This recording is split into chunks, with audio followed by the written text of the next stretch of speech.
Voilà, bonsoir à tout le monde. Bonsoir à tout le monde. Bonsoir, bonsoir à tout le monde. Bonsoir. Merci. Sois béni, Tina Combo. Merci de nous rejoindre. Merci à tous qui nous rejoignent pour ce périscope. Le Seigneur est bon, le Seigneur est merveilleux, le Seigneur est puissant. Voilà, merci beaucoup Adelaide, Patricia. Voilà, waouh, la Guadeloupe est là aussi, toute la maison, dans la maison. Seigneur, merci pour ce temps où nous partageons ta parole avec ton peuple. Merci Seigneur, parce que tu es celui qui bénit et celui qui nous fait beaucoup de bien. Merci beaucoup. David LC. Merci beaucoup David. Merci beaucoup David de nous rejoindre. Merci beaucoup Wishnik. Ah, ça fait longtemps. Wishnik, ça fait très longtemps. Merci à tous qui nous rejoignent. Et aidez-moi à inviter un plus grand nombre. Aidez-moi à inviter quelqu'un pendant ces scopes. Merci, que le Seigneur vous bénisse. Nous allons partager ensemble ce moment précieux dans sa présence. David LC. Ah, voilà, vous écrivez d'où David? David, vous nous écrivez d'où? Vous nous écrivez d'où? Je vais parler assez fort. Gloire au Seigneur. Vous nous écrivez d'où David? Je crois que c'est la première fois. Hello Presley, sois béni, que le Seigneur te bénisse. Wishnik, je connais Paris. Et David nous écrit d'où? Merci beaucoup. De France aussi. Oh, merci beaucoup. David LC, merci beaucoup. Que le Seigneur te bénisse. Je crois que c'est une première sur l'autre scope. Je crois que tu seras béni par cet enseignement. Ah, ma soeur Espérance est là. Merci beaucoup. Aidez-moi à inviter tous vos abonnés, s'il vous plaît. Et nous allons commencer cet enseignement merveilleux sur les dons spirituels. Voilà, sur les dons spirituels. Et quelqu'un sera vraiment édifié. C'est un teaching scope. C'est différent de tous les scopes que nous faisons. C'est différent de ce qu'on a eu cet après-midi. On a parlé de Summer for Christ. Ça, c'est plus relax. Merci, ma soeur Leslie. Ah, voilà. Merci beaucoup. Ah, ma soeur, c'est Leslie. Ah, merci beaucoup. Ah, voilà, je vois maintenant. Merci. Que le Seigneur vous bénisse. Une famille bénie. Merci de la confiance, de la marque de confiance que vous nous faites en nous suivant. Bonsoir tout le monde, bonsoir, le Seigneur est merveilleux. Nous sommes là juste pour nous édifier mutuellement. Et la parole du Seigneur va nous faire beaucoup de bien. Moi, c'est votre serviteur Daniel Idikaï, humble serviteur du Seigneur qui est là pour vous apporter la parole du Seigneur. Voilà, visionnaire de Apostolic Tech Network. Voilà, c'est juste un regroupement d'hommes et de femmes qui aiment Dieu. Voilà, ils aiment Dieu, ils veulent prendre des territoires, ils veulent faire des grandes choses avec Dieu. Je crois que le Seigneur vous bénira, le Seigneur vous bénira abondamment. Voilà, merci beaucoup pour ceux qui nous écrivent. Nous recevons des témoignages, beaucoup de messages de ce que le Seigneur est en train de faire dans les vies, dans les cœurs. Nous sommes vraiment bénis par ce que le Seigneur fait. Ma soeur Lydie, tu es bénie. Bonsoir, ma soeur Lydie.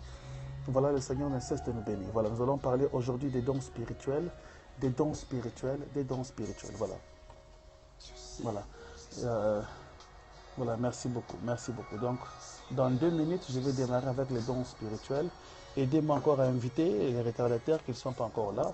Aidez-moi à les signaler en leur disant que nous sommes déjà là pour la parole du Seigneur, la parole qui change, la parole qui transforme, la parole qui restaure, la parole qui fait du bien. Voilà pourquoi nous sommes là ce soir. Donc, merci beaucoup, merci. Les séances passées, on avait parlé longuement sur la plénitude du Saint-Esprit. On a parlé de la plénitude, pourquoi la plénitude et quelle différence y avait-il entre la plénitude et le baptême du Saint-Esprit. Voilà. Mais aujourd'hui, là, on va aborder les dons spirituels directement. Voilà, on ne va pas traîner. Voilà, donc aidez-moi à taper les dons spirituels sur vos écrans. Dons spirituels, les dons spirituels, les dons spirituels, les dons spirituels, les dons spirituels, les dons spirituels, les dons spirituels. Aidez-moi à le faire, les dons spirituels, les dons spirituels, les dons spirituels. Aidez-moi à le taper. Alors nous allons commencer. Donc merci. Merci. En même temps aussi, aidez-moi à pouvoir inviter ceux qui ne sont pas encore là dispo. Ah oui, merci beaucoup. Merci pour ceux qui tapent. Merci. En même temps, aidez-moi à inviter ceux qui ne sont pas dispo. Même s'ils ne sont pas encore dispo, nous allons commencer avec ceux qui sont là. Les rédacteurs ont toujours tort, dit-on. Donc, voilà. Donc, on va commencer avec ceux qui sont dispo et ceux qui sont là. Voilà, merci beaucoup. Voilà, juste un petit rappel. La fois passée, on a parlé de la plénitude longuement, on a expliqué la plénitude, pléroma, qui veut dire remplir, l'état de ce qui est trop plein, ce qui est rempli, ce qui est dans sa plénitude. Voilà, ce qui est dans sa totalité.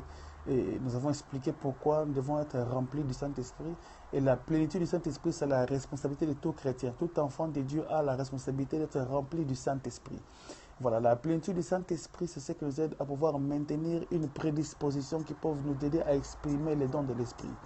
Merci. Donc, il est important que nous puissions comprendre qu'en tant qu'enfants de Dieu, nous devons maintenir une vie de plénitude du Saint-Esprit. Le Saint-Esprit nous avait été accordé lorsque nous avons reçu le Seigneur comme Seigneur et Sauveur, mais c'est notre responsabilité de pouvoir maintenir cette relation avec le Saint-Esprit de façon permanente, de maintenir ces choses de façon permanente, de rester constant dans sa relation avec le Saint-Esprit, de rester constant et de toujours chercher. On avait aussi dit que la plénitude n'est pas quelque chose qu'on a déjà acquis. Ce n'est pas un acquis. Voilà. On ne se dit pas, non, je suis déjà plein. Non. On continue à être abreuvé du Saint-Esprit. On continue à rechercher cette plénitude. On continue à chercher à être rempli du Saint-Esprit. Voilà, donc... et aujourd'hui, nous allons encore continuer pour parler maintenant de la conséquence de la plénitude. Quand nous sommes remplis du Saint-Esprit, qu'est-ce qui se passe? On commence à manifester les dons du Saint-Esprit. Ma soeur Lauriane, sois bénie. Tu nous écris d'où, ma soeur Lauriane? Je crois que c'est la première fois. Voilà. C'est Lauriane 971, tu nous écris d'où? Voilà. Et donc, merci beaucoup. Merci d'un cœur reconnaissant pour tout ce qui se joignent encore à nous. Et voilà, dès la Guadeloupe. Oh, merci beaucoup. La Guadeloupe, vous êtes bénis. La Guadeloupe est bénie, donc. Merci beaucoup, merci beaucoup, merci beaucoup. Le Seigneur est avec vous. Voilà. Oh, waouh, Adelaide Patricia. Waouh, waouh, waouh, waouh, waouh, waouh. Voilà, ça c'est la famille, ça c'est la famille. Vous êtes bénis, que le Seigneur vous bénisse abondamment. Voilà, merci de nous rejoindre. Nous allons parler des dons spirituels aujourd'hui. Que le Seigneur vous bénisse. Merci beaucoup Adelaide de le faire, d'inviter quelqu'un. Merci pour tous ceux qui continuent à inviter sur ce périscope. Que le Seigneur vous rende au centuple. Voilà. Et nous allons commencer avec les dons spirituels. Donc, merci de taper dons spirituels. Seigneur, merci pour ce moment. Nous bénissons ces instants, Seigneur, et nous croyons que ta parole va faire du bien. Nous croyons que ta parole va édifier une personne. Saint-Esprit, dispose les cœurs de ton peuple à pouvoir recevoir une parole qui va les aider, qui va transformer leur vie. Père, je prie que toute distraction soit éloignée de ces moments au nom de Jésus-Christ. Père, prends contrôle de toutes choses, règne sur ces moments, prends la place du roi au nom de Jésus. Amen. Voilà. Et c'est une question très importante, les dons spirituels. Voilà, beaucoup de gens, déjà au début, je vais taper avec moi les dons spirituels. Soyez avec moi attentivement. Il y aura beaucoup de versets bibliques, il y aura beaucoup de références bibliques, il y aura beaucoup de choses à écrire. Ce n'est pas une prédication, c'est un enseignement. C'est pourquoi il est bon d'avoir un stylo, un cahier ou bien une tablette pour écrire et pour garder vos notes. Bien aimé, il ne faut pas se dire, non, je suis trop spirituel, moi je vais retenir ça par le Saint-Esprit. Non. Commencez à écrire, ayez vos notes. Merci beaucoup pour ceux qui sont joints à nous. Et merci pendant que je continue à prêcher. Sois bénie ma fille Jennifer alors que tu nous rejoins. Jennifer 16, sois bénie. Et sois bénie Presley. Voilà, je vois que le Canada est dans la maison. Que le Seigneur vous bénisse. Donc pendant que je prêche, s'il vous plaît, oh wow, le Canada est dans la maison. Maman Kalesha, tu es là. Que Dieu te bénisse. Voilà. Donc, ayez vos blocs-notes, ayez vos cahiers, ayez vos notes. C'est très important d'écrire, c'est très important d'écrire ces choses. Parce que vous aurez besoin de ces choses, de vous rappeler de ces choses. Amen. Que le Seigneur vous bénisse. Merci pour ceux qui nous rejoignent. Je commence avec l'enseignement. Je vais parler des dons du Saint-Esprit aujourd'hui. Les dons spirituels. Les dons spirituels. Pour cela, nous avons 3 textes. Le premier texte, c'est dans 1 Corinthiens chapitre 12, versets 8 à 10. Le deuxième texte, c'est dans Éphésiens 4, verset 11. Le troisième texte, c'est dans Romains 12, verset 3 à 8. Voilà, je vous avais promis de pouvoir vite courir, très vite courir, parce que c'est un enseignement. Et j'aime souvent que quand je prêche, que les gens puissent écrire les textes sur l'écran. Ça prouve que vous suivez ce que nous disons. Amen. Et je parlais de Romains 12, verset 3 à 8, 1 Corinthiens chapitre 12, verset 8 à 10, et Éphésiens 4, verset 11. Voilà, lorsqu'on parle du don spirituel, ce n'est pas seulement la parole de connaissance, ce n'est pas seulement la prophétie, ce n'est pas seulement le don des miracles. Voilà, c'est seulement ça. Il y a trois groupes différents des dons spirituels dont on va parler à un moment. Mais en guise d'introduction, je vais dire pourquoi les dons spirituels. L'introduction, voilà. Donc je vous donne ce texte-là pour les garder. 1 Corinthiens chapitre 12, versets 8 à 10. Pourquoi les dons spirituels? Amen. Amen. Pourquoi les dons spirituels? Pourquoi les dons spirituels? Beaucoup de gens se poseront la question. Pourquoi est-ce que c'est important d'étudier les dons spirituels? Merci beaucoup, ma soeur Yvonne, de pouvoir partager et de continuer à inviter. Pourquoi? Bien-aimé, il est très important. Lorsque vous lisez dans 1 Corinthiens chapitre 12, 1 Corinthiens chapitre 12, à partir du verset... Oh, merci Seigneur. Voilà. 1 Corinthiens chapitre 12, à partir du verset 1er. Voilà, c'est là que l'apôtre Paul est en train d'introduire cet enseignement sur les dons spirituels. Souvenez-vous que l'apôtre ici est en train d'écrire à l'église de Corinthe. Une église qui avait beaucoup de problèmes, une église qui avait eu beaucoup de difficultés parce qu'il y avait beaucoup de gens. 12 versets premiers. Voilà, 12 versets premiers.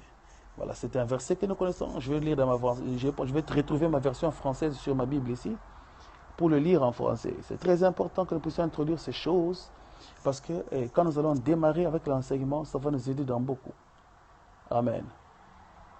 Je vais trouver ma Bible, Louis II. Voilà.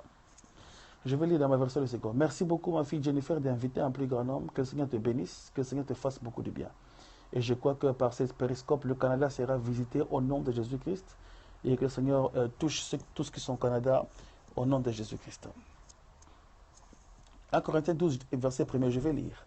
Pour ce qui concerne les dons spirituels, je ne veux pas, frères, que vous soyez dans l'ignorance. Amen. Le premier but de cet enseignement, c'est de combattre l'ignorance. Amen.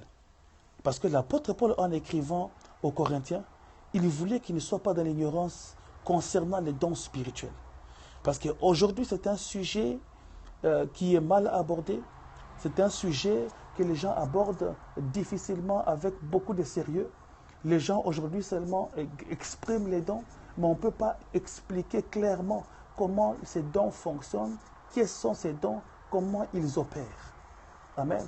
Et quand on parle des dons spirituels, beaucoup se réfèrent directement à la prophétie, au parlant en langue et à la parole de connaissance. Et plusieurs fois même, il y a une sorte de confusion entre les parler en langue, mais plutôt entre la prophétie et les dons de la parole de connaissance. Ce qui prouve à suffisance que beaucoup ne sont pas enseignés sur les dons. Il y a même des gens qui donnent des paroles de connaissance, mais qui disent « je prophétise ». Parce qu'il y a une confusion par rapport aux dons. On ne connaît pas exactement comment les dons fonctionnent. Et l'apôtre Paul, en écrivant aux Corinthiens, il leur dit « En ce qui concerne les dons, je n'aimerais pas que vous soyez dans l'ignorance. » C'est très important. Bien aimé, l'ignorance est très dangereuse. Et la deuxième chose, amen, c'est pour l'édification du corps de Christ. Amen. 1 Corinthiens chapitre 12, à partir du verset 13 à 14, l'apôtre dit, vous avez été ensemble tous baptisés d'un même esprit pour que vous puissiez former un seul corps. Amen. C'est pour l'édification du corps du Christ. Bien aimé, les dons spirituels ne sont pas accordés pour que nous puissions exhiber notre force. Comme je le vois aujourd'hui, je parlais une fois avec une sœur, excusez-moi, et cette sœur qui est servante du Seigneur, un autre prophète, soi-disant prophète, il voulait parler à la sœur et il disait que Dieu lui révélait les couleurs des sous-vêtements de cette sœur. Ce qui est très dangereux, ce qui est très démoniaque. Je ne pense pas que Dieu soit impoli pour seulement commencer à révéler les vêtements privés des femmes. Voilà. C'est une histoire vraie, ce n'est pas une histoire d'une personne, c'est une histoire vraie d'une personne qui m'a parlé, ce n'est pas des racontars. Voilà. Et pourquoi? Parce que les dons, on ne comprend pas que les dons, c'est pour l'édification du corps de Christ. C'est pour l'utilisation commune. C'est pour édifier le corps de Christ. Ce n'est pas pour impressionner qui que ce soit. Je n'ai pas les dons des prophéties pour impressionner les gens. Voilà. Voilà. Je n'ai pas les dons de discernement des esprits pour commencer à juger les gens. Non. C'est pour l'édification commune. La troisième raison pour laquelle nous étudions les dons, c'est pour enlever la confusion. Pourquoi est-ce que Paul était en train d'enseigner sur les dons spirituels? Pour enlever la confusion. Parce qu'à l'époque, souvenez-vous, il y avait aussi ce qu'on appelait les voyants. Il y avait des magiciens. Alors il y avait une telle différence. Vous savez, l'église de Corinthe, c'est une église de beaucoup de mélanges. L'église de Corinthe, c'était une église où il y avait des problèmes doctrinaux terribles. C'est l'église où l'apôtre Paul commençait à enseigner sur les devins, la sorcellerie, sur même l'impudicité. Parce que la Bible dit Corinthiens, Paul même était étonné qu'à l'église de Corinthiens, il y avait le péché comme on ne peut même pas trouver chez les païens. C'était une église qui était mal réputée. Il y avait l'impudicité qui battait à son plein et il voulait savoir qu'est-ce qui s'est passé par rapport aux dons spirituels. Le péché battait son plein là-bas, mais en même temps, il voulait expérimenter les dons. Une église avec beaucoup de mélanges, l'église de Corinthe. Voilà pourquoi, pour lever l'équivoque, pour enlever la confusion, il lui fallut que l'apôtre puisse commencer à prêcher sur les dons, enseigner sur les dons spirituels.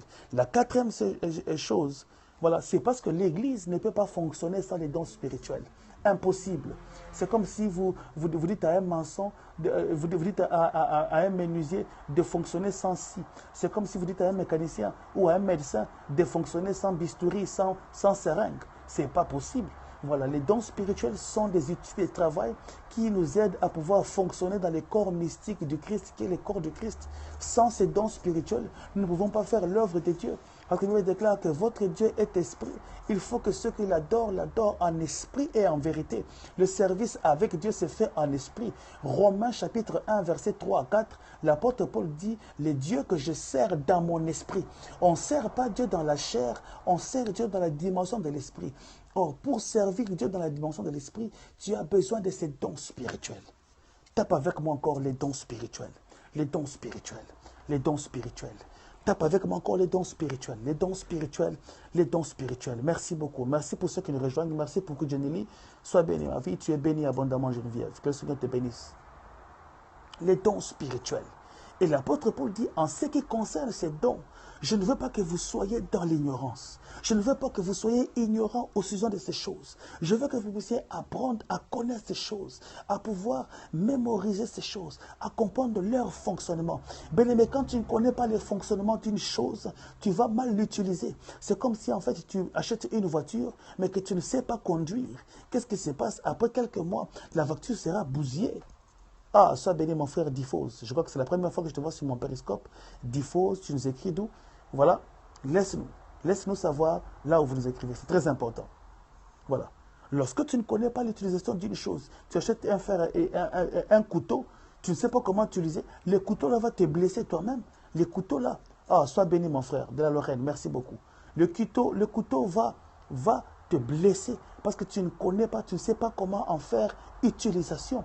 Lorsque tu ne connais pas les dons spirituels, quand tu ne sais pas comment utiliser, pourquoi Dieu a donné les dons spirituels, ça devient très dangereux. Tu perds ton impact, tu perds ta force. Amen. Amen. Amen. Et maintenant, je vais aller définir qu'est-ce qu'on entend par don spirituel.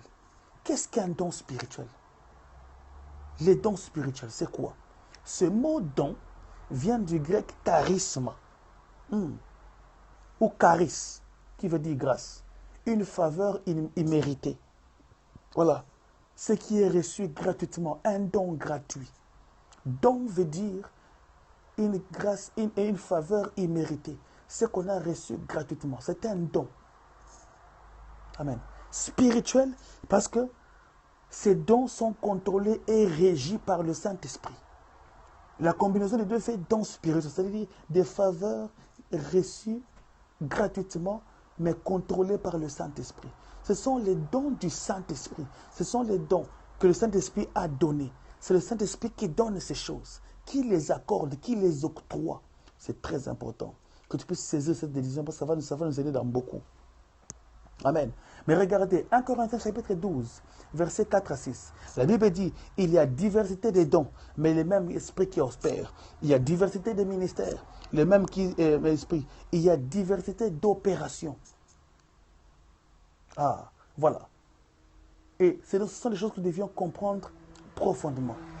Quand la Bible dit, il y a diversité des dons, il y a diversité des charismes, il y a diversité des grâces. Bien-aimé, notre Dieu n'est pas un Dieu de la monotonie. Notre Dieu, c'est un Dieu de la diversité. Bien-aimé, c'est un Dieu de la diversité. C'est pourquoi, parfois, il te donnera ce que tu n'as pas, ce que tu as. Ton frère n'aura pas ça. Parce que Dieu travaille dans la diversité.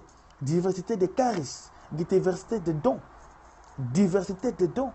Et au travers de cet enseignement, ma prière est que tu puisses comprendre le don que Dieu t'a donné, la grâce que tu as reçue, la grâce que tu as reçue, le don que tu as reçu, pour que tu puisses comprendre comment l'exprimer. Et notre but, c'est cela. Quand on va faire la prière d'activation, le Saint-Esprit va commencer à activer les dons de plusieurs personnes. Et beaucoup seront baptisés du Saint-Esprit, beaucoup seront plus remplis du Saint-Esprit, pleins du Saint-Esprit, revêtus de la puissance du Saint-Esprit. Mais regardez, diversité de charismes, mais le même esprit qui opère. Il y a diversité de ministères. Ministère ici vient de diaconia. Diaconia, c'est ce mot-là qu'on a utilisé pour extraire diacre, pour parler de service. Diversité de services. Donc, il y a des dons de service, il y a des dons de ministère, il y a des dons d'opération. Les opérations veut dire les actions. Amen. Mais regardez, toutes ces choses-là, c'est le même esprit qui opère ces choses. Et souvenez-vous que j'avais dit que le but des dons spirituels, c'est pour l'utilité commune, selon 1 Corinthiens 12, verset 7. C'est pour l'utilité commune en vue de l'édification du corps de Christ. Qui dit édification, dit construction, dit affermissement, fortification. Le but des dons, ce n'est pas pour diviser le corps du Christ. 1 Corinthiens 12, verset 7. Amen. Amen. 1 Corinthiens 12, verset 7. Bien-aimé, le but des dons, ce n'est pas pour diviser le corps du Christ. Bien-aimé, un don qui vient pour diviser le corps du Christ n'est pas un don du Saint-Esprit. Quand tu amènes une prophétie qui divise les gens, ça, ce n'est plus le don de l'Esprit. Quand tu amènes une parole disant de la part du Seigneur qui divise une église, là, ce n'est plus le Saint-Esprit. Parce que le Saint-Esprit, parce que le don du Saint-Esprit vient pour édifier, pour solidifier le corps du Christ, pour rendre le corps du Christ cohérent et fort. Dis avec moi, tape avec moi, cohérent et fort. La cohérence et la force. Le but des dons, c'est de solidifier l'unité, l'amour entre les enfants de Dieu. C'est très important. C'est très important. Quand tu as compris l'importance des dons spirituels bien-aimés, tu vas les utiliser avec efficacité. Merci beaucoup. Cohérent et fort. Cohérent et fort. La Bible déclare que, alléluia, et le but de l'église, c'est que l'église soit une église forte. Dieu a laissé le Saint-Esprit pour faire de l'église une église forte. Bien-aimé dans le Seigneur, quand tu veux aspirer aux dons spirituels, sache que c'est pour que l'église reste une église forte, pas pour amener la division. Je vais lire pour vous un passage dans 1 Pierre chapitre 4, verset 10. 1 Pierre chapitre 4, verset 10. Que chacun de vous, que chacun mette au service des autres les dons qu'il a reçus de la grâce. Vous serez ainsi des bons intendants de la grâce si diverse de Dieu. Que chacun de vous, comme des bons dispensateurs, puisse mettre au service des autres les dons qu'ils ont reçus. Bien-aimé, tu ne peux pas manifester les dons si tu n'as pas compris que ces dons-là sont pour l'édification, pour être mis au service des autres. Bien-aimé, tu ne reçois pas les dons de la prophétie pour commencer à prophétiser dans ta cuisine, au salon, juste pour ta famille et pour ton mari. Non. Bien-aimé, si tu veux aspirer à un don spirituel, c'est pour l'édification commune, c'est pour construire le corps du Christ, c'est pour servir dans l'église de Dieu. Les dons sont faits pour utiliser dans l'église locale. Si au moins tu as une église locale, aujourd'hui on a des chrétiens déambulants qui n'ont pas d'église locale. Bien aimé, ces dons sont pour l'utilisation commune. Ah oui, certaines personnes n'ont pas d'église locale parce qu'ils n'ont pas encore trouvé. Ah, je comprends. Mais bien aimé, le but des dons, c'est pour l'édification. C'est pour l'édification du corps du Christ. C'est pour travailler dans le corps du Christ. Amen. Amen. C'est très important que chacun de vous mette au service des autres les dons qu'il a reçus. Amen. Que chacun de vous le fasse. Qu'il mette au service des autres. Gloire au Seigneur. Et là maintenant, nous allons parler de la classification des dons spirituels. Je vais essayer d'être rapide aujourd'hui. On va parler de la classification des dons spirituels. La classification des dons spirituels. La classification des dons spirituels. Il y a ça qu'on appelle les dons de service ou les dons de fonction. Amen. C'est ce qu'on retrouve dans Éphésiens chapitre 4, verset 11. La Bible dit, les uns, il a fait comme apôtres, les autres comme prophètes, les autres comme évangélistes, les autres comme pasteurs, les autres comme docteurs. Voilà, pour l'édification du corps du Christ. La première classification, le premier groupe, ce sont les dons de service ou les dons de fonction.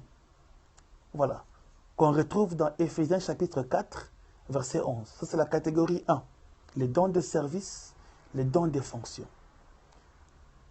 On retrouve dans Éphésiens chapitre 4, verset 11. Là où il est dit, il a fait les uns comme apôtres, les autres comme prophètes, évangélistes, pasteurs, et enseignant tous pour l'édification du corps de Christ en vue de l'œuvre du ministère. C'est pour l'édification des enfants de Dieu en vue de l'œuvre du ministère. C'est ça le but. Amen. Et je crois que si le Seigneur nous permet, nous parlerons de ces choses, mais je parlerai de ces choses en dernière minute. Voilà, je ne vais pas parler des dons du ministère maintenant, je parlerai de ces dons après. Je parlerai des apôtres, prophètes, docteurs, évangélistes, pasteurs. Je vais essayer de parler de ça en bref. Je crois que dans la séance prochaine, ne la ratez pas. Mais il y a la deuxième catégorie. Dans cette catégorie 1, il y a aussi B, ce qu'on appelle les dons des qualifications spirituelles. Ce sont des dons qui aident à pouvoir travailler dans le concept d'une église locale. Les dons des qualifications spirituelles. Dans Romains chapitre 12, versets 3 à 8, on dit, il y a les dons de prêcher, les dons d'exhorter, les dons de présider. Romains 12, chapitre 3, chapitre 12, verset 3 à 9. Romains chapitre 12, verset 3 à 9. C'est là qu'il y a les dons de présider. Il y a les dons de pouvoir, les dons des prophéties. Il y a les dons du ministère. Je vais lire pour vous. Parce que c'est là que je vais commencer à m'atteler aujourd'hui. Voilà. Et puis il y a la classification des dons des manifestations. Voilà. Voilà. Romains chapitre 12, verset 3 à 9. Ça c'est, dans la première catégorie, il y a A, les dons de service, B, les dons des qualifications spirituelles. Mais la deuxième catégorie, c'est ce qu'on appelle les dons d'opération. Les dons des opérations, les dons des manifestations. Ça c'est dans 1 Corinthiens chapitre 12, verset 8 à 10. Ça vous connaissez. La parole des connaissances, la prophétie, les dons des miracles, les dons des foi. Ça aussi, on en parlera la fois prochaine. Mais aujourd'hui, on commence à parler sur les dons de service. Sur les dons de service. Aujourd'hui, on parle sur les dons de service ou les dons de qualification spirituelle. Romains 12, verset 3 à 9. Merci beaucoup, ma soeur Priscilla, de pouvoir m'envoyer ces versets. Juste, c'est ce que je voulais donner en même. Tu as envoyé directement. Gloire au Seigneur. Par la grâce qui m'a été accordée, j'ai dit à chacun d'entre vous, pas d'entretenir des prétentions excessives, mais de tendre à vivre avec pondération selon la mesure de la foi que Dieu lui a donnée en partage. En effet, tout comme il y a une multitude de parties dans notre corps qui est un seul, et que toutes les parties de ce corps n'ont pas la même fonction. Ainsi, nous, la multitude, nous sommes un seul corps dans le Christ et nous faisons tous partie les uns des autres. Mais nous avons des dons différents de la grâce, selon la grâce qui nous a été accordée. Si c'est de parler en prophète, si c'est la logique de la foi, les dons de service, les dons de l'enseignement. Amen. Ma version est un peu différente. Voilà. Donc c'est dans ces dons-là maintenant que nous allons parler aujourd'hui, les dons des qualifications particulières. Et pourquoi je commence avec cette catégorie? Parce que beaucoup de gens ne font pas cas de ces dons. Beaucoup de gens ne font pas cas de ces dons. Quand on parle des dons spirituels, beaucoup de gens voient directement les dons des miracles, les dons des prophéties, les dons des guérisons. Voilà. Je vais lire. Je suis en train de lire dans la verset Thompson, mais je vais reprendre ces versets-là dans la version dans la version Louis II. Je vais trouver Louis II parce que j'aime Louis II parce que c'est la bonne version. Merci de continuer à inviter. Waouh. Je crois qu'on pourra... beaucoup de gens seront invités, seront bénis. Amen. Amen. Gloire au Seigneur. Amen. Romains chapitre 12, verset 6. Je commence par dire verset 6.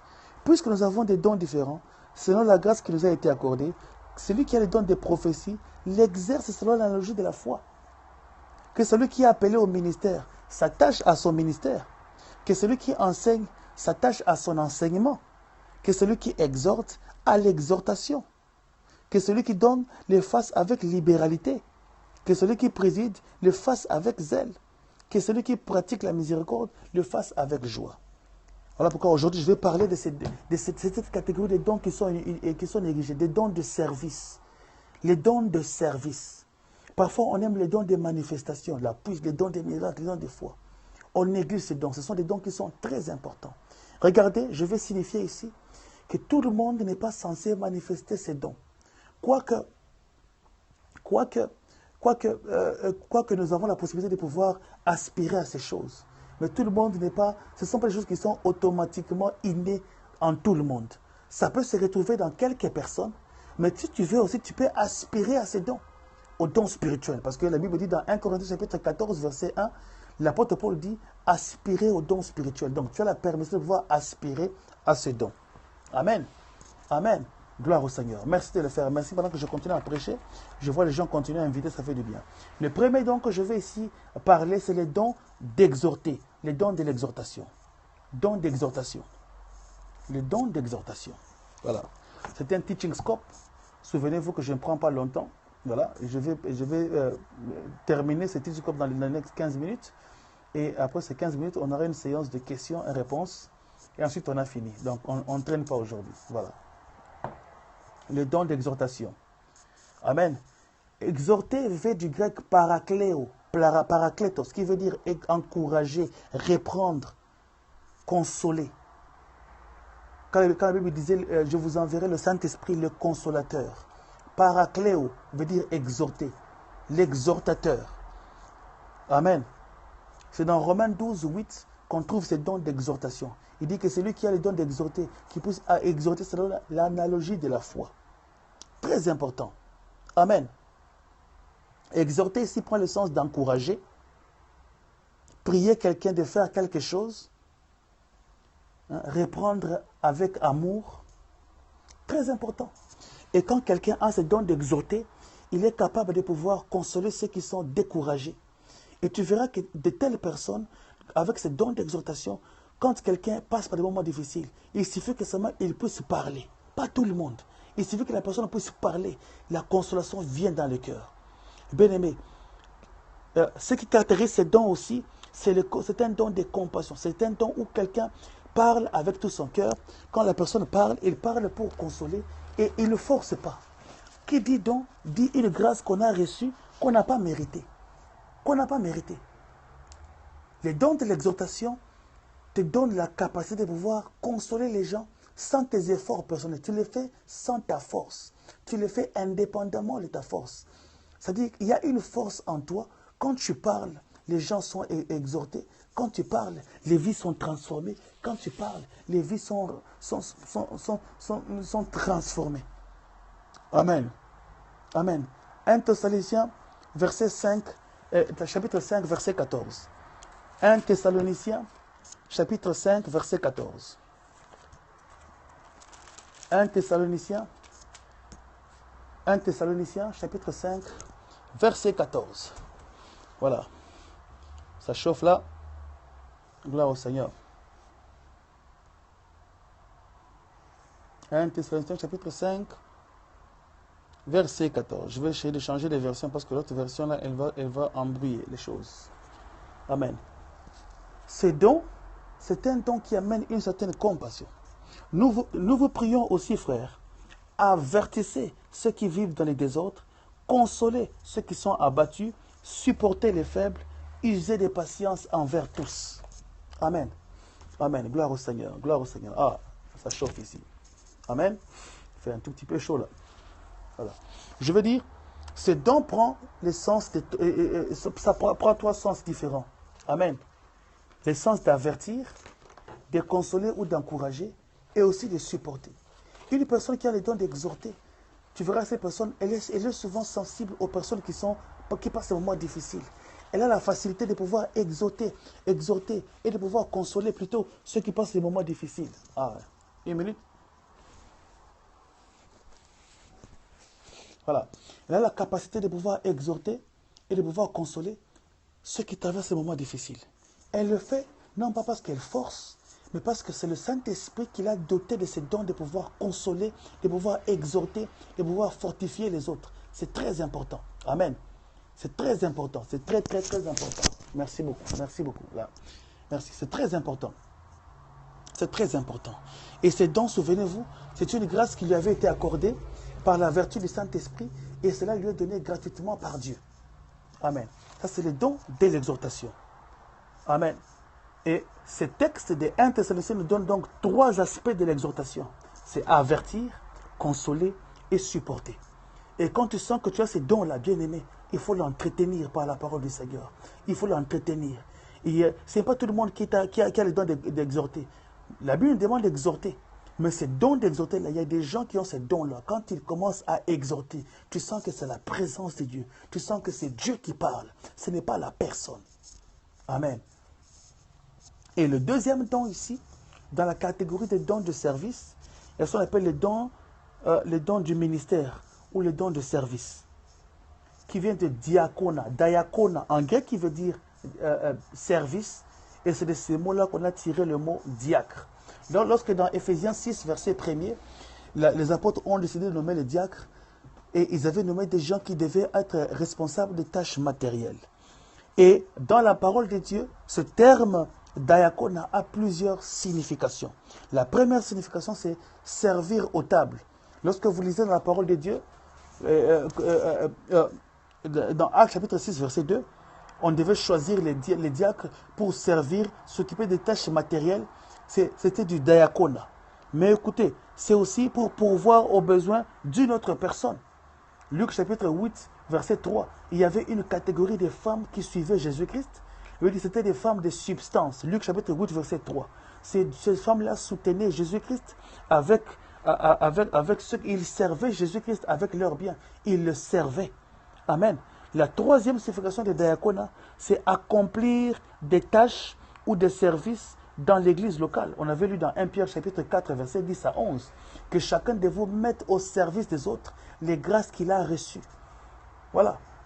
Et c'est donc qui fait de toi un serviteur à l'église. Dans ces dons du ministère, ça peut être le ministère du protocole. C'est un ministère, bien aimé. Faire le protocole à l'église, c'est un ministère. Beaucoup de gens pensent que quand je fais protocole à l'église, non, ce n'est pas un ministère. C'est un ministère, c'est un service. C'est un diakona. Amen. Amen. Être chantre à l'église, c'est un diakona, c'est un service. C'est un service. Ce n'est pas un don, ce n'est pas un don comme l'apôtre, comme le pasteur. Je parlerai de ça plus tard. Mais c'est un diakona. Voilà. Être responsable de la jeunesse, c'est un diakona. Voilà, être technicien à l'église, être caméraman à l'église, c'est un diakona, c'est un service, c'est un don de service, c'est un don du ministère. Le ministère, ce n'est pas seulement être apôtre, prophète, docteur, évangéliste et pasteur. Le ministère, c'est aussi être cette personne qui est capable de pouvoir arranger les bancs à l'église. C'est un ministère. Amen. Amen. L'intercesseur, c'est un ministère. Celui qui conseille les autres, c'est un ministère. Celui qui fait les suivis à l'église, c'est un ministère. Celui qui gère même les finances de l'église, c'est un ministère. La trésorière ou le trésorier de l'église, c'est un ministère. Celui qui fait l'administration de l'église, c'est un ministère. Celui qui gère les sons de l'église, celui qui s'occupe du son de l'église, c'est un ministère. Bien aimé, celui qui s'occupe des fleurs de l'église, juste les fleuristes de l'église, qui s'occupe de la décoration interne de l'église, c'est un ministère. Voilà. Voilà. C'est dans la catégorie de diakona. Et tu as besoin d'avoir ces dons de service pour servir Dieu. Bien aimé, on ne sert pas Dieu par zèle, on sert Dieu par les capacités qui nous sont octroyées par le Saint-Esprit. C'est le Saint-Esprit qui te donne la capacité et le pouvoir, ou je dirais mieux la permission ou l'autorisation de pouvoir servir Dieu. Si tu n'as pas été équipé de ces dons et tu les fais, bien aimé, tu es en train de pécher, tu es en train de pouvoir marcher dans le péché parce que tu dois marcher dans l'appel du Christ. Bien aimé, c'est pourquoi aujourd'hui on souffre. Parce que celui qui fait les protocoles, elle ne sait pas qu'elle est appelée par Dieu. Elle s'habille n'importe comment. Elle se tient devant n'importe comment. Elle parle aux gens n'importe comment. Or, déjà si une personne est mal accueillie dans l'église, déjà au protocole, il ne viendra pas à l'église. Beaucoup de nos églises aujourd'hui, ce n'est pas parce qu'on ne prie pas. On prie beaucoup, mais nos équipiers, ceux qui sont appelés à travailler dans l'église, ne sont pas enseignés. Ils ne savent pas ce qu'ils font. C'est du diakona, c'est un service, c'est un ministère et ils auront des comptes à rendre à Dieu. Voilà. Celui qui doit faire le protocole doit être là, peut-être aujourd'hui même 20 minutes ou 30 minutes avant le service, mais elle s'amène quand déjà même le service a déjà commencé. Voilà, sans discipline. Pour lui, le ministère, c'est le jour où on va demander de commencer à prêcher devant les gens. Amen. Amen. C'est un diakona, c'est un service. C'est très important que tu comprennes que c'est un don du service. Quand tu fais la sécurité de ton pasteur, ou quand tu travailles dans le conseil pastoral, tu prépares la nourriture, tu es même monitrice à l'école de dimanche. C'est un service divin. Tu as besoin de l'onction pour ce service bien-aimé. Lorsque le plus grand problème de l'Église aujourd'hui, on souffre dans le réveil. Pourquoi? Parce que la plupart des gens qui viennent à l'église ne sont pas formés dans ce qu'ils font. Ils ne savent pas ce qu'ils font. On voit une sœur qui est belle. On lui dit non, voilà, on te met au protocole parce qu'avec ta beauté, les gens vont venir à l'église. On voit un frère qui chante très bien. On le met dans le département de la musique. On ne l'a pas enseigné. C'est très dangereux. C'est très dangereux. Même si tu as un diplôme d'université, lorsque tu es engagé dans une compagnie, on te fait ce qu'on appelle l'induction. On te fait faire la ronde de la compagnie. On t'explique comment les choses se passent ici. Bien-aimé, il est important aujourd'hui qu'on puisse revenir à cet évangile de principes et de bases. Les principes et les bases. Bien-aimé, qui est équipier dans ton église? Qui s'occupe de quoi dans ton église? C'est très dangereux de voir une personne qui est intercesseuse parce qu'elle connaît seulement le nombre de démons. Elle ne sait pas ce qu'elle fait, c'est un ministère. Oui, encore mieux les intercesseurs, les chantres, encore mieux les chantres, les fleuristes. Les gens croient que quand je commence à arranger les fleurs à l'église, je suis pas un serviteur. Il faut que je puisse être promu au rang de conseiller, que je puisse avoir la promotion, devenir intercesseuse. Et quand je suis intercesseuse, je deviens évangéliste à promotion, et puis je monte pasteur, promotion, et puis je monte bishop. Ce n'est pas comme ça. Ce n'est pas comme ça. L'église, ce n'est pas la fonction publique. Ah, je vous dis la vérité, si tu n'es pas appelé au ministère pastoral et que tu peux avoir fait 20 ans au protocole, tu resteras là au protocole. Ce n'est pas la fonction publique, ce n'est pas l'administration publique, l'église, où tu dois monter des grades après 20 ans. Je m'excuse, ta théologie n'est pas ma théologie, ce n'est pas la parole de Dieu. C'est question d'appel.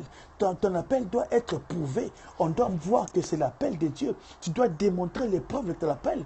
Lisez 2 Corinthiens chapitre 12. L'apôtre Paul dit, les preuves de mon apostolat ont éclaté parmi vous. Bien aimé, dans le service que tu fais, on doit savoir que ce service-là est divin. On doit voir l'appel de Dieu. Non, tu n'es pas promu parce que tu es la sœur du pasteur. Non, parce que tu es la femme du pasteur. Je m'excuse. Non, parce que tu as des parentés avec l'ancien principal qui est ami au visionnaire de l'église. Non, c'est une question de don et d'appel. Aujourd'hui, je m'excuse, le ministère devient parfois sexuellement transmissible. C'est-à-dire que le ministère part d'homme à femme. Si je marie ma femme, automatiquement, elle devient pasteur. Et s'il n'a pas l'appel de pasteur, il ne faut pas la forcer. Il ne faut pas la forcer. Il ne faut pas la forcer. Le ministère n'est pas sexuellement transmissible. Excusez-moi ce terme, je dois l'employer comme ça. Les gens doivent l'entendre comme ça. Écoute-moi très bien. Moi, je ne forcerai jamais. Je ne forcerai jamais qui que ce soit dans mon ministère, dans mon appel, à devenir ce que Dieu ne l'a pas demandé de faire. Il y a ce que je peux faire. Il y a ce que ma femme peut faire. Et beaucoup de pasteurs, aujourd'hui, ils ont voulu forcer leurs femmes à pouvoir revêtir le costume de servantes ou de serviteurs de Dieu, pendant qu'il n'y a pas d'appel en elles. On les force, on les bouscule. Je ne veux pas dire que tous les mamans pasteurs ne sont pas appelés. Oui, je sais des femmes, des serviteurs de Dieu qui ont l'appel de Dieu, qui, quand elles travaillent à côté de son mari, tu sens qu'elle a cet appel-là. Le mari n'a pas forcé les choses. Mais je suis contre ceux-là qui sont en train de forcer leurs femmes à devenir ceux qui n'ont pas l'appel, ceux qui ne sont pas appelés à être. Amen. Tout ça pourquoi? Parce qu'ils n'ont pas la notion de diakona, de service. Servir dans les tables, servir à l'église. Bien-aimé, même celui qui prend des appels téléphoniques à l'église, c'est un serviteur de Dieu. Amen. Celui qui balaye l'église, c'est un serviteur de Dieu.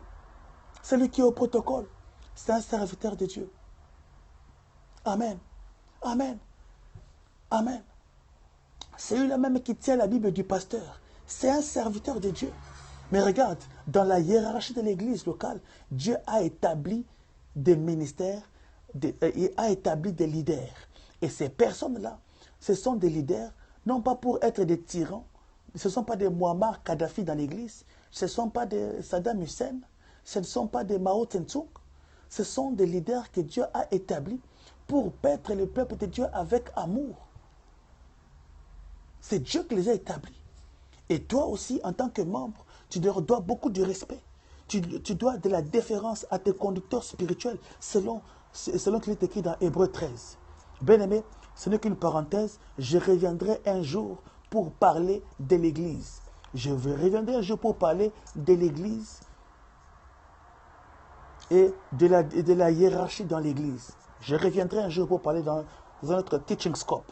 On va avoir un teaching sur l'Église, les dons du ministère, le fonctionnement de l'Église, la cohérence de l'Église, le respect, la déontologie.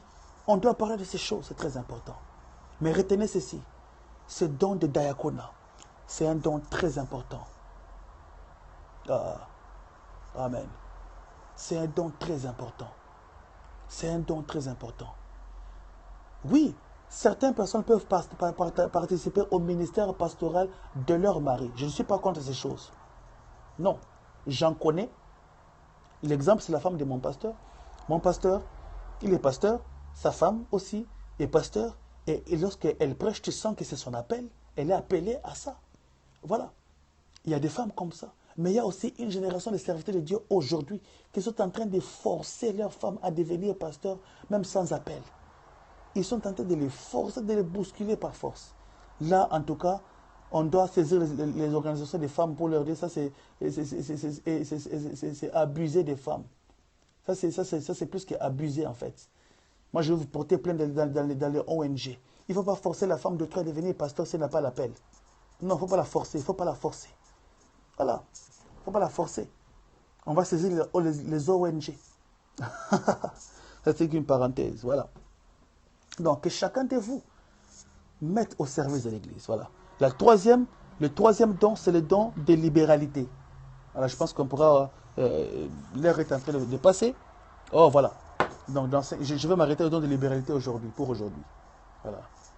Le don de libéralité, c'est dans Romains 12, verset 8.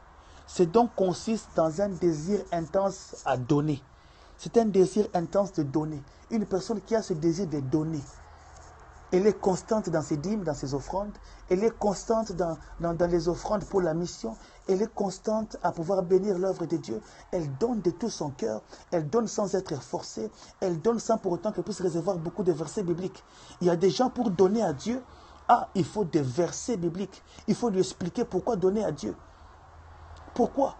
Il faut commencer à lui expliquer une litanie de théologie, une litanie. Amen. Une litanie de versets bibliques pour qu'il puisse commencer à pouvoir donner dans l'église. Non, bien-aimé. Non, bien-aimé. Parfois, tu allais en boîte. Parfois, tu allais dans les concerts. Quand tu donnais l'argent aux musiciens, est-ce qu'on t'exhortait? On t'exhortait. Alors que tu es venu en Christ, tes mains là ne donnent plus. Tu vois l'église, tu viens à l'église, tu te permets de venir sans offrande. Tu te permets de venir. La Bible dit, tu n'apparaîtras pas devant le Seigneur les mains vides. Voilà. Tu dis non, les pasteurs sont des escrocs, ils bouffent l'argent. Ah bon? Bien-aimé. Bien-aimé. Ceux qui partent dans les bars, ils n'insultent jamais les propriétaires des bars qui sont des escrocs, ils bouffent leur argent. Mais toi qui viens à l'église, qui donne à l'église, tu insultes les pasteurs qui donnent l'argent. Le don de libération, c'est ce don-là qui est en toi, qui te permet de donner avec amour. Tu le fais non pas parce que tu veux prouver aux gens. Tu ne le fais pas parce que tu veux prouver aux gens. Parce que Dieu te pousse à le faire. Et je prie que le Seigneur puisse susciter aujourd'hui des gens qui ont ce don de la libéralité. Tu soutiens la mission. Quand tu entends parler d'une église qu'on construit quelque part, tu dis, moi je vais s'aimer. Quand tu entends parler d'une mission évangélique, un serviteur de Dieu qui va aller en mission pour aller prêcher quelque part, tu sèmes dans son ministère. Quand tu entends parler des orphelins, des veuves, là on donne facilement. Les orphelins et les veuves, on donne. Hein. Mais l'église, tu dis, je ne donnerai pas. Je ne donnerai pas. Voilà. C'est depuis combien de temps que tu as béni ton pasteur qui te prêche, ton pasteur à l'église, qui te nourrit avec la parole du Seigneur. Même l'acheter une chemise en plein été. Non, je ne peux pas. Non, tu vois, non. C'est de l'ingratitude. La Bible dit que celui à qui on enseigne puisse faire part de ses biens à celui qui l'enseigne. Amen.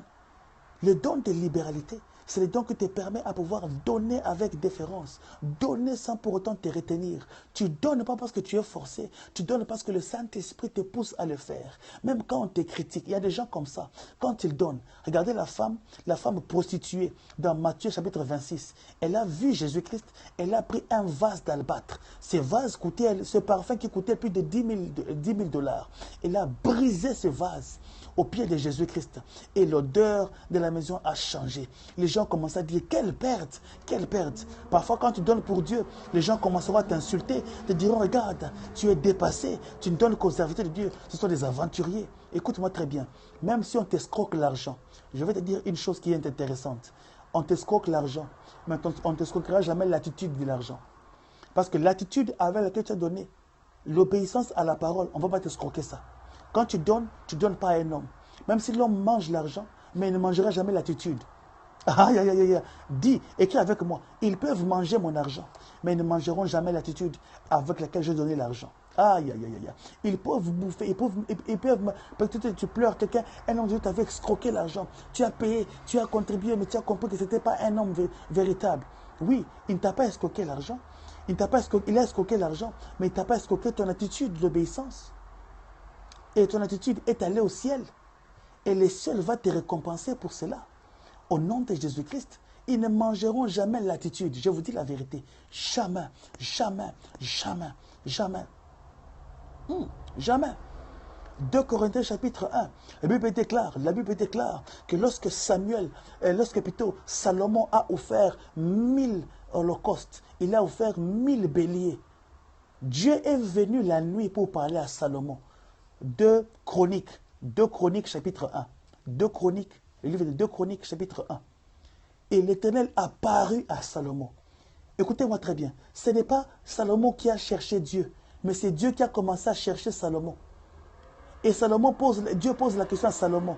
Qu'est-ce que tu veux que je fasse pour toi? Qu'est-ce que je veux que je puisse te donner? Et Salomon dit, Seigneur, donne-moi la sagesse pour savoir diriger le peuple que tu m'as donné. Et Dieu dit, comme tu m'as demandé la sagesse et l'intelligence, je vais te donner le bonus des richesses. Tu seras le plus riche. Et je vous dis, il n'y a pas eu un roi qui avait été riche comme Salomon. Parce que Salomon avait sacrifié 1000 holocaustes auprès de Dieu. Ah, les gens parlaient, les gens ont murmuré, les gens ont dit des choses. Mais Salomon a obéi. Amen. Mais Salomon a obéi. Bien-aimé, je vais te dire une chose. Tant que tu obéis à la recommandation divine, bien-aimé, tu n'es pas perdante. Ils peuvent manger ton argent, mais jamais ton attitude d'obéissance. Regardez, tous ces béliers-là, Dieu n'a pas mangé ces béliers-là. Ce sont les hommes qui ont mangé les béliers, n'est-ce pas? Mais regardez, l'offrande de Salomon, le ciel a entendu. Le ciel a entendu. Les béliers, c'est le peuple qui va manger. C'est tout le monde et les travailleurs. Mais la prière est montée auprès du Seigneur. Je veux te dire une chose, bien-aimé dans le Seigneur, quand tu donnes, donne avec joie, donne avec libéralité, donne sans te retenir. Parce que ce n'est pas un homme qui va te souvenir de toi, mais c'est Dieu qui va te bénir. Et je prie que Dieu puisse ouvrir le cœur de plusieurs. Aspirer, la Bible déclare, aspirer aux dons les meilleurs. Beaucoup aspirent seulement aux dons de la prophétie, mais aspirer aussi aux dons de la libéralité. Amen. Aspirer aussi aux dons de la libéralité. Aspirer à ces choses, bien-aimés. Aspirer ardemment aux dons spirituels. Aspirer à ces choses. Je vois quelqu'un dont la vie va... Écoute, quand Salomon avait fait ce sacrifice de 1000 holocaustes, sa vie avait changé. Je dis quelqu'un, sa vie va changer au nom de Jésus-Christ. Alors que tu vas avoir ce cœur de Salomon, où tu es prêt à pouvoir tuer des holocaustes. Lui, il a tué 1000. Peut-être que tu peux tuer 100 holocaustes sur un autel. Je te dis, les dieux de la visitation, les mêmes dieux qui avaient visité Salomon, va visiter ta vie au nom de Jésus-Christ. Écoute-moi très bien. Dieu regarde à ton cœur. Lorsque ton cœur est attaché à lui, lorsque ton cœur voit Dieu, lorsque tu te soucies des priorités de Dieu, lorsque tu te soucies de Dieu, Dieu se souciera de toi. Amen. Le don de libéralité. Aspirez à ces choses. Que le Seigneur vous bénisse. Gloire au Seigneur. Amen.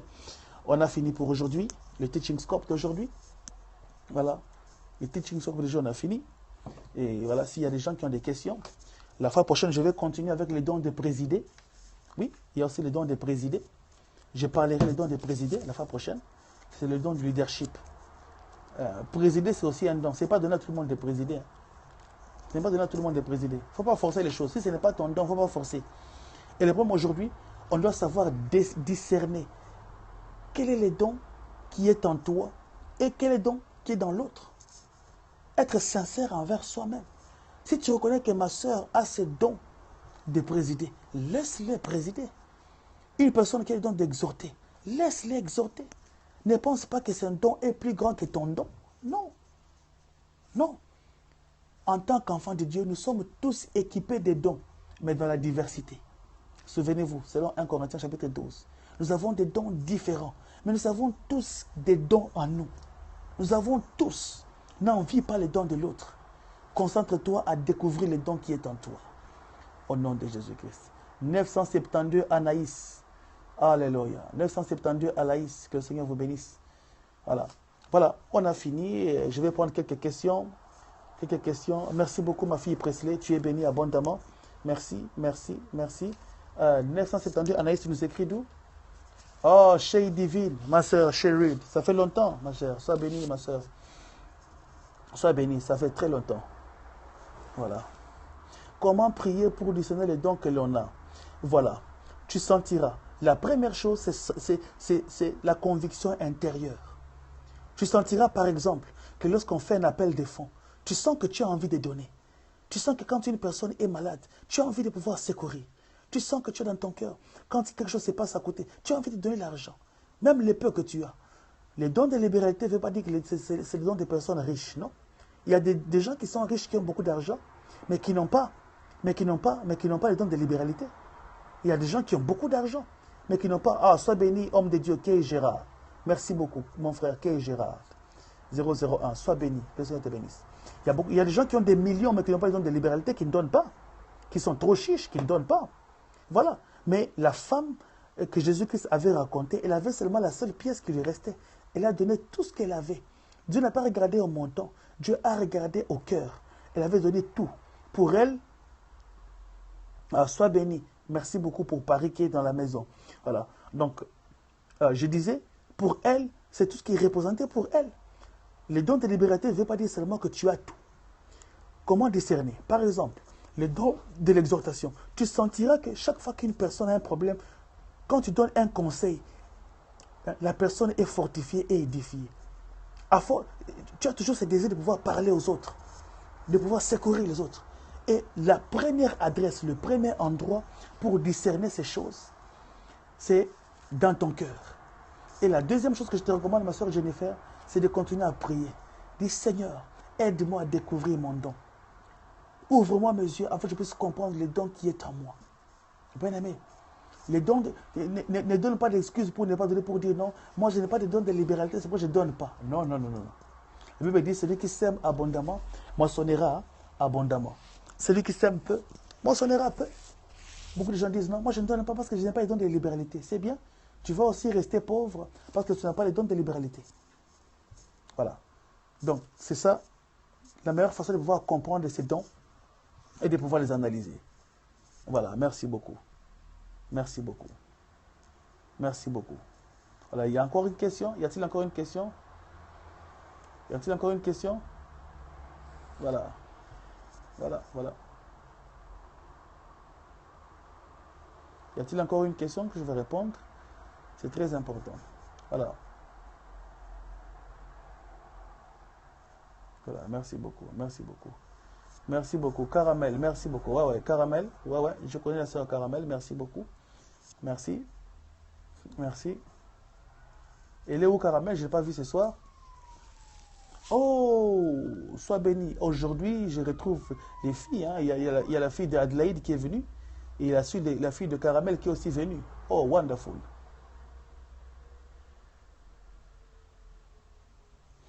Ouais, est-ce que les pasteurs ou les hommes de Dieu doivent confirmer ces dons? Voilà, là maintenant c'est le fonctionnement par rapport à l'église locale. Quand tu es sous le leadership, sous le leadership d'un pasteur, et ton pasteur va découvrir aussi ses dons. C'est l'une des étapes aussi. Le Saint-Esprit te parle et le pasteur qui est l'homme de Dieu, que Dieu a placé au-dessus de toi, t'aidera aussi à découvrir les dons qui est en toi. Il pourra te dire, voilà, moi, je sens que tu es appelé aussi à ceci. Il va commencer à sentir ces choses aussi. Je peux le dire, oui, les pasteurs peuvent confirmer ces dons. Ils peuvent confirmer ces dons. Mais il y a le temps aussi où, par exemple, dans le cas d'une grande église, si vous êtes dans une église de 10 000 personnes, où le pasteur ne connaît pas tous les membres, comment il va confirmer ton don? Voilà. C'est par l'exercice. Voilà. Comment activer ces dons? C'est par la prière. C'est par la prière. Voilà. Après avoir compris ces dons, tu pries et tu obéis à la voix du Saint-Esprit. C'est très important. Beaucoup de gens aujourd'hui, les dons ne sont pas actifs parce qu'ils étouffent le Saint-Esprit en eux. Par exemple, l'Esprit te dira, appelle telle sœur pour la parler. Oh, tu dis, mais que je veux lui dire? Non, moi je ne suis pas pasteur. Tu n'as pas besoin d'être pasteur pour avoir les dons d'exhortation. Non.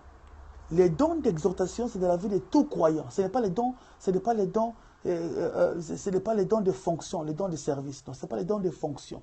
Ce n'est pas comme les dons d'apôtre. Non. Ce n'est pas comme les dons de pasteur. Non. Tout le monde peut recevoir ces dons d'exhorter. Voilà. Donc, quand tu as compris ces dons, commence à les mettre en pratique. Normalement, la Bible n'a pas donné de limite de dons. La Bible dit seulement aspirer aux dons spirituels. Tu peux aspirer. Tu peux aspirer. 1 Corinthiens chapitre 14, verset 1. Voilà.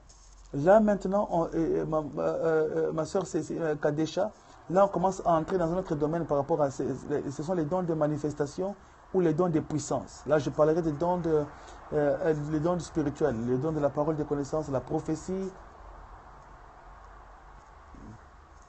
les dons de la prophétie, les dons de discernement, parole de connaissance, ça c'est autre chose. Voilà. Voilà. Beaucoup de gens voient des songes qui s'accomplissent. C'est aussi une manifestation du don de la prophétie. Voilà. Dieu se manifeste par des songes. Dieu, lui déclare Dieu, mais parlant en songe. Ça, c'est pas aujourd'hui. Ça, c'est la fois prochaine. Garde cette question pour la fois prochaine, maman Cécile. Voilà, je suis encore à toi, Presley. C'était quoi ta question? C'était quoi ta question? Ma soeur Presley, tu as parlé de si tu as envie de faire beaucoup et que tu n'as pas. Voilà, répète encore ta question, ma soeur Cécile. Presley, ma soeur Presley, Vanessa. Voilà. Ma soeur Presley, réponds encore ta question. Merci, bon, je vois que déjà Shay Divine est en train de répondre à ta question en partie. Voilà. Voilà. Voilà. L'hospitalité, c'est aussi un don. Ah, c'est une très belle question. Une très belle question. Je crois que l'hospitalité peut être qualifiée. J'en parlerai dans certains dons de service, les dons de libéralité. J'ai parlé de la libéralité. J'ai commencé à aborder la libéralité. Et je parlerai aussi un peu de la libéralité face à en face de... voilà. Tu as envie de donner assez, mais tu es limité par les moyens qu'à faire. Voilà. Voilà. Non, là, je vais répondre à cette question-là. J'ai compris la question, Presley. Je vais te répondre. Je réponds d'abord à Véronique. Véronique, je dis l'hospitalité peut être associée, dans certains cas, à la libéralité. Tu vois? Et c'est aussi un don parfois. Il y a des gens qui dépassent les limites de l'hospitalité. Tu vois? Les gens qui dépassent certaines limites de l'hospitalité. Et parfois, ça devient aussi un don. Tu sens que c'est des personnes, chaque fois qu'il y a un deuil, c'est la personne qui appelle tout le monde, qui mobilise les gens. Il a un don de pouvoir, d'être social. Il a cette capacité de pouvoir compatir avec les gens. Compatir avec les gens, c'est une vertu que tout le monde doit avoir. Mais pour lui, c'est tellement spécial.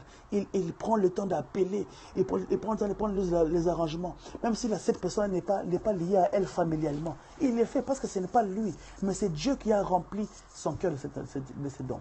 Voilà. Ma soeur Presley, voilà. Ma soeur Chérie a répondu en partie à ta question. Dit, c'est Dieu qui donne la semence au semeur. En général, Dieu ne regarde pas au montant que nous donnons. Mais Dieu regarde à l'obéissance. Par exemple, dans le cas du donner. Beaucoup de gens pensent que si je donne 1000 $, voilà, j'ai bien donné. Non. En général, ce que Dieu te dépose à donner, c'est ce qui est dans ton cœur. Dieu te parle. Et quand Dieu te parle, il ne te parle pas au-delà de tes moyens. Non, Dieu est quand même logique. Voilà. Dieu est quand même Dieu.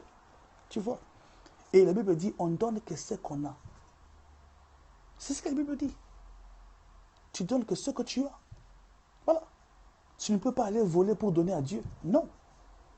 Voilà. Et il faut toujours commencer par un début. Voilà. Amen. Il y a toujours commencer par un début. Je parle du côté financier. Voilà. Je pense que c'est ta question. Voilà. Je pense que précéder ta question est par rapport aux finances ou bien par rapport aux services dans l'église. Je vais essayer de te répondre dans les deux volets. Je commence d'abord dans les volets financiers. Dans les volets financiers, bien-aimé, le peu que tu peux donner peut engendrer un miracle. Je vais vous donner un témoignage. Voilà. Je vais vous donner un témoignage. Il y avait un jour, j'avais une offrande sur ma main. Et l'homme de Dieu, mon pasteur était en train de prêcher. Et je devais faire une prière par rapport par finance et services. Merci beaucoup. Et je devais faire une offrande par rapport à prier pour 4 membres de ma famille qui avaient des problèmes par rapport à leur immigration. Et j'avais mis cette petite somme. Ça faisait à peu près 10 livres sterling. J'avais seulement l'offrande en poche comme ça. C'est ce que j'avais en main. 10 livres sterling, ça fera à peu près 13 € aujourd'hui. 12 €. Amen. Amen. Et j'ai donné cette offrande. Et les conséquences que j'avais reçues par rapport à cette prière, Dieu m'a répondu non pas par rapport au montant. Quand Dieu te répond, il ne répond pas au montant que tu donnes. Dieu répond par rapport à ce que toi tu donnes dans ton cœur. Et le don de liberté veut dire libérer ce que tu as. Ce que tu as dans ta main. Voilà. Pas ce que tu auras, ce que tu as. Voilà. J'espère que j'ai répondu à ta question. Et par rapport au service, on sert Dieu avec son cœur. Dieu n'est pas, si nous donnons ce que nous puissions vivre par la foi et que si nous donnons à Dieu, il est capable. Voilà. Merci. Voilà. Ce que Dieu est intéressé, Dieu s'intéresse à notre obéissance. Dieu ne regarde pas à notre montant, mais à notre obéissance. Il y a des fois, je donnais plus à Dieu. Amen. Amen. Un jour, je partagerai mon témoignage propre. Voilà. Un jour, il y a des gens, il y a des jours où j'ai personnellement dit, Seigneur, pour ce que tu as fait dans ma vie, je donne tel montant. Et ça ouvre spirituellement, ça permet à te développer spirituellement, ça permet à pouvoir faire intervenir à Dieu. Dieu n'est pas concerné par le montant que tu donnes, mais Dieu est concerné par l'obéissance. 1 Samuel chapitre 15, verset 22, c'est le verset que Chérie Divine, ma soeur Chérie a envie de donner. L'obéissance vaut mieux que les sacrifices. Et parfois, quand tu veux donner, écoute ce que dit dans ton cœur. Parfois, on se bat parce qu'on a besoin de la tête. Dieu te parle au cœur, mais ta tête est en train de te dire, non, tu vois, c'est trop peu. C'est trop peu ce que tu donnes là, tu vois, c'est trop peu. Attends pour avoir. Et tu attends, et tu es en train de retarder ta bénédiction. Parfois, tu dois aller avec ce que tu as. Tu dis, je donne, je viens avec la force que j'ai. Seigneur, voilà ce que j'ai. Je les mets au devant de toi. Seigneur, utilise ceci. Bénis-moi. Parce que souvenez-vous, je parlerai un jour de ces choses. Un jour, peut-être prochainement, pas aujourd'hui. Voilà. Il y a un mystère par rapport aux offrandes. Il y a un mystère par rapport aux offrandes, par rapport aux hôtels que tu construis pour Dieu. Les hôtels que tu construis dans ta relation avec Dieu. Voilà, ça c'est pas aujourd'hui. On parle du Saint-Esprit, on ne parle pas de ces choses-là aujourd'hui. Donc voilà, merci. Voilà, merci beaucoup. Voilà. Tribulationniste, ça veut dire quoi, Difo? Ça c'est un très grand vocabulaire. La post-tribulationaliste. Voilà. Voilà, Véronique, on parle en français ici, pas en anglais ici. On est en français, s'il vous plaît. Voilà. Je sais que tu parles français très bien, donc vas-y en français. Voilà. Voilà. Gloire au Seigneur. Voilà. Il y a encore des questions?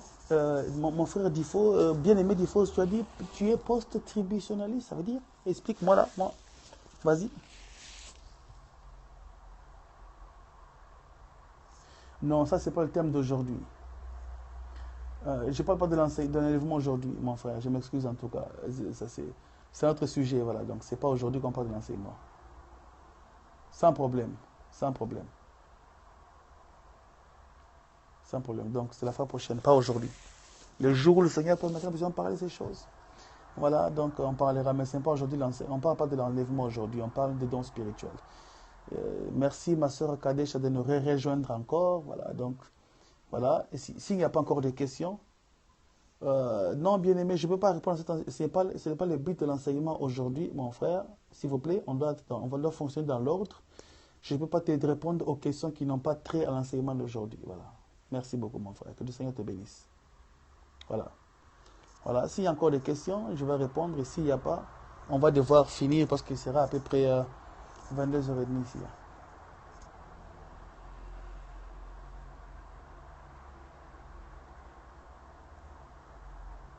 Ah, sois béni, mon frère. Merci beaucoup. Je m'excuse, en tout cas, la fois prochaine, on va en parler. Ou si tu veux me trouver sur Facebook, on pourra toujours débattre sur cela, parler sur cela.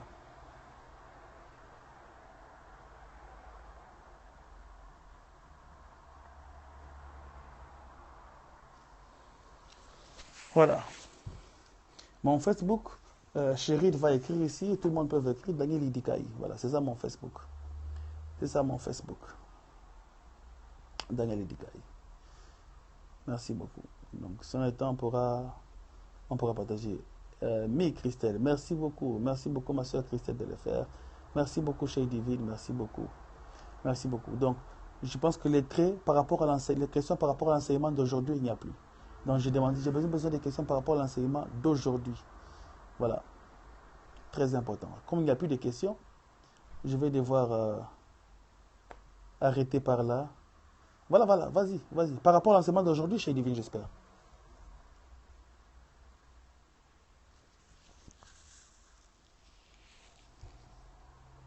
Oh, come on, mon frère Diffuse. C'est pas l'enseignement d'aujourd'hui, la femme peut-elle prêcher? Voilà, donc, retrouve-moi sur Inbox, on va parler de ces choses-là. Donc, c'est pas important ici, là. Ah, merci beaucoup, mon frère Kay Gérard. Voilà. Les dons d'entendre. Non, on va parler déjà prochainement. Je pense qu'on va parler des dons des manifestations. On n'a pas encore épuisé tous les dons spirituels. On a parlé que d'une première catégorie. Donc, la fois prochaine, on parlera des dons des dons de manifestation. La prophétie, la parole de connaissance, la parole de sagesse, les dons de foi, les dons de discernement des esprits, les dons de langue. On en parlera de ça là prochainement. Là, vous aurez, je sais que c'est là qu'il y aura beaucoup de questions. D'ailleurs, je vais diviser même ça en deux autres sous-séances pour pouvoir avoir le temps de parler calmement. Je vais diviser les dons encore en 3 catégories. Voilà. Amen. J'espère qu'on a fini. Et bonne soirée à tout le monde. Que le Seigneur vous bénisse. Donc, jeudi, on continue. Jeudi, on continue. Jeudi, on a le Teaching Scope, on continue. C'est jeudi que je continue pour parler les autres catégories de dons spirituels. C'est jeudi. Pas demain. Demain, on n'a pas de scope. On peut toujours faire un scope à midi, mais on n'a pas de scope demain le soir. Demain, c'est mercredi, on n'a pas de scope. Jeudi, on revient. Voilà, jeudi, la même heure, 22h15. Hein, donc, soyez bénis. Merci beaucoup d'être là. Merci de partager cette vidéo avec tout le monde. Et que le Seigneur vous bénisse abondamment dans vos familles. Bye bye.